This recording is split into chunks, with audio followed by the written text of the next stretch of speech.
here's a puzzle. From April 22 to February 2023, India's goods exports rose by just 7.5%. And if you take exports in February 2023 alone, they are down 9% from the previous February. But India's services exports are up 30% for the April-February period and up by a whopping 37% for February 2023 alone. A study of the data shows some interesting trends.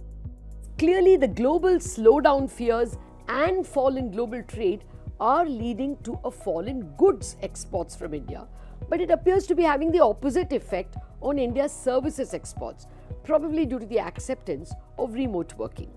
Now, within services exports, software remains the king, accounting for 45% of the exports. However, a fast-growing category is business services, which account for 25% of the total services exports from India.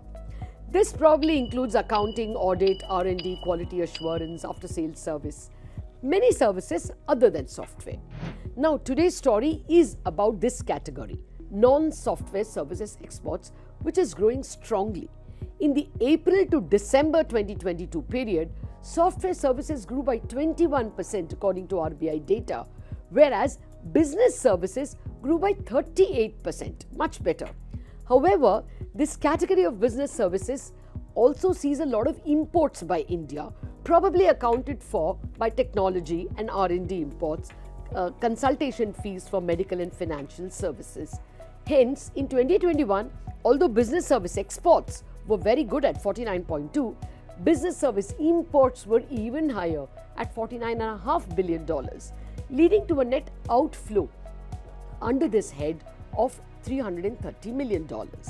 In the past year, while business service exports have been rising at a fast clip of 45% in the 9 months ended December 31, 2022, compared to the same period in the previous year, business service imports have been rising more slowly. And hence, in the current year, this category of exports is a big contributor at a net level.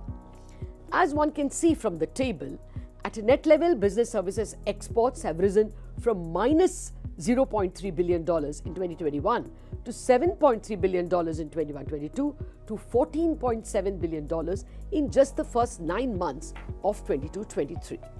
This mind-boggling trebling of exports under this category has made many economists sit up and ask, what's going right here? Unfortunately, neither the Commerce Ministry nor the RBI data releases give us much insights into the composition of business services or why these exports are rising so much. Some say the rise in non-software services is partly explained by more global capability centers or GCCs being set up. A GCC is a subsidiary set up by a multinational company in India to do work like code writing, data analytics, accountancy, call centers, etc.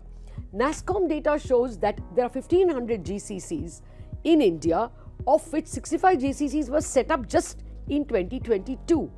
However, all the output from GCCs cannot be classified under non-software. A NASSCOM overview of GCCs published in February 2023 points out that out of 11 GCCs set up in the fourth quarter of 2022, 5 were for software and internet.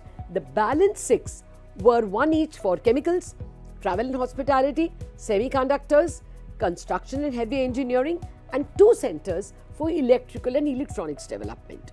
In short, GCCs do account for non-software exports, but at least 50% of their earnings should be classified as software. Another rising contributor to software and non-software services exports are the big 6 consultancies: Deloitte, EY, KPMG, PwC, Grant Thornton, and BDO.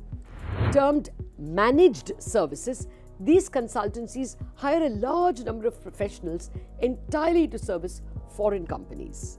A partner in charge of these so-called managed services at KPMG says typically 60% of the managed services revenue would be accounted for by technology, that is IT. He adds that services exports grew sharply for KPMG in 2022. Technology grew by 46%, non-tech by 30%.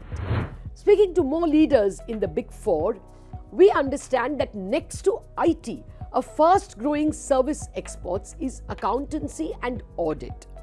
The Big Four, all of whom have audit arms, do a lot of accountancy outsourcing for foreign companies.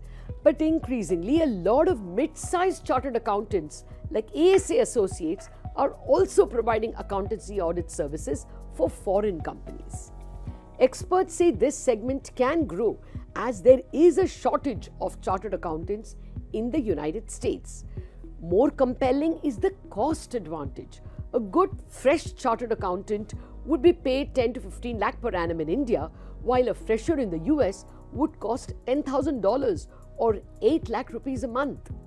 Such accountancy firms servicing foreign companies are big business in Ahmedabad and Jaipur, and they're also growing in Lucknow, Indore, Bhubaneswar, Mysore and Kochi. And this is only in accounting and audit. As the NASSCOM GCC report shows, outsourcing by MNCs is extending in a big way to R&D, sales support centers, quality assurance centers and engineering back offices. India, with its waves of engineering and accountancy graduates each year, may be able to provide these services to aging nations like US and European countries for the foreseeable future. Watch this space. Services exports may be the most used word by macroeconomists, politicians and India Inc. in the coming years.